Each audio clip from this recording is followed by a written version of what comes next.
பாருங்க இந்திக்காரனுங்க பாத்தீங்கன்னா காலையில இருந்து வீட்டுக்குள்ள சுத்திட்டு இருந்திருக்கிறான். சுத்திட்டு பாத்தீங்கன்னா வீட்டுக்குள்ள எட்டி குதிச்சிருக்கான். பாத்தீங்கல்ல கை வேற காமிக்கிறான். பாத்தீங்கல்ல உள்ள எட்டி குதிச்சிருக்கான். உடனே வந்து துரத்தி புடிச்சிட்டாங்க. பாருங்க போஸ் எல்லாம் கொடுத்துட்டு என்ன ரவுஸ் பண்ணிட்டு இருக்காங்க. ஃபுல் போதையில் இருக்கிறானுங்க. மான் கராத்தா வேற காமிக்கிறான்.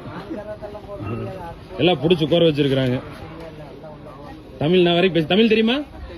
எதுக்கு வீட்டுக்குள்ள குதிச்ச? புரியல. போலீஸ் வர சொன்னத பேசுவியா? ஏன் நீ பேச மாட்டியா? எதுக்கு வீட்டுக்குள்ள எதுக்கு குதிச்ச? பாத்தேன் உன்னை பார்த்தோன்னே எனக்கு அப்போன்னு தோணுது. சரியா?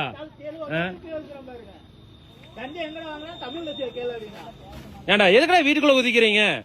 ஏண்டா அங்கிருந்து வேலைக்கு வந்தீங்கன்னா வந்து வேலையை செய்யணும், அதை விட்டு மூடிட்டு இருக்கணும். அடுத்தவங்க வீட்டுக்குள்ள குதிக்கிறது இதெல்லாம் என்னடா பழக்கம்? பொம்பளை புள்ள இருக்கிறவங்க இதெல்லாம் இப்படி பண்ணலாமா? உன்னை எல்லாம் நம்பி தமிழ்நாட்டுக்குள்ள விடுறாங்க பாத்தியா? எங்களை போட வேண்டாம் முதல்ல. டேய் இங்க பாரு, நான் வரைக்கும் என்னமோ போஸ் எல்லாம் கொடுத்தீங்க பாரு, என்னமோ கையெல்லாம் காமிச்ச. கேக்குதா? காதல் விழுகுதா உனக்கு? பதில் சொல்ற. எதுக்குடா வீட்டுக்குள்ள குதிச்ச சொல்றா. இதுல வேற வீடியோ வேற நீங்க வேற போடுறீங்க. தமிழ்நாட்டுக்காரங்க உங்களை புடிச்சு அடிக்கிறாங்க, அதை பண்றாங்க இதை பண்றாங்க.